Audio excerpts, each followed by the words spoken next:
All right, so Yan, so you mentioned about how maybe we start off with how do I get started with learning AI copilots? Yeah, I know it can be very overwhelming, right? So I would say start with the free version on the Edge browser. Just look up Copilot, Yeah. and then and just start asking questions. Choose something in your daily life that you want to know more answers about, and then just start interacting with it like having a conversation. Okay, that is definitely a great start. So you mentioned that to use the copilot in Ages. So, but what if I need help? I'm using it, but I feel like I don't get a value out of it. Uh-huh. So how do I really?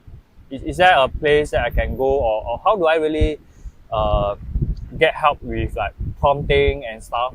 Because I know that the copilot is really about prompting. So is there a way that I can learn an effective prompting? Do you have any tips for that? Yeah, I have a lot of great prompting tips, but really what it comes down to experimentation Experiment. and curiosity. But there's a lot of YouTube channels. LinkedIn is a great place to learn about prompting. There's a lot of free courses online that you Oh, can learn prompting 101. But really, prompting is how do you message back and forth with a chatbot?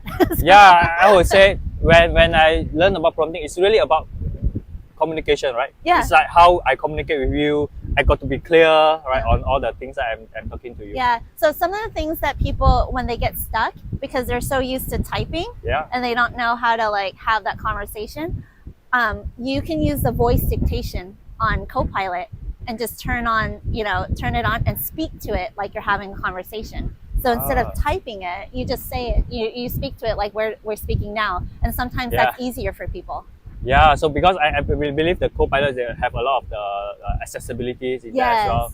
All right, that's good. So you talk about that. So maybe also could you share a short story, like maybe one or two things that you're doing in your how co-pilot has been transforming your day-to-day life. Mm-hmm. Yeah. Right. So how I use Copilot now is that I use it really as a partner in thinking. And Oh, so thinking. if I want to explore that something that I want to do for my small business and say like I'm thinking about this type of marketing plan, or I'm thinking about going after this sales play or whatever. So I'm gonna brainstorm with Copilot and figure out, okay, what are the different scenarios that I can use and with my time with my personal brand, and try to find the best route instead of like me just trying one thing at a time. I can have 5 different examples and then choose the best one. Yeah. So for me, from our earlier conversation, right, you mentioned about like co-pilots adoptions. We think about more broader use cases instead of a specific use case. Can you more like elaborate more about that? How is it like? Because of course, for me, I would love Copilot to be useful for me on Yeah. whatever that I do. But I think you have a broader aspect on that. Yeah. So how does that work? So in corporations or big enterprises, you want to be able to use Copilot at scale, because the more people that use it, the more benefits you're going to see from it. So for my approach, rather instead of specific use cases that only impact one department, you want to look for something that every employee does within the organization. So those type of things are writing emails. Everyone has to write email. Yeah. Certain reports that have to be submitted, communication with your manager, with your team. Those are type of things that are at scale that would really help improve people's lives at work. So if Yeah. you can really understand the business processes around that and start implementing Copilot or Copilot agents into those processes, then you get a wider adoption rate. Yeah. So that's definitely a good point, because for me, I was just like thinking about me. But I think for businesses, we definitely need to think Yeah, about you want to more. go scale, because at the end of the day, Copilot is a productivity tool, but it's also a collaboration tool because Yeah. it works well in Teams and all of the Microsoft suite. And so if you're only thinking about your own productivity, you're kind of missing out on the benefits. It's also working with your stakeholders, your team members, your managers, things like that. Yeah. So, but and that's why from you, maybe let's come back to a favorite topic of mine, right?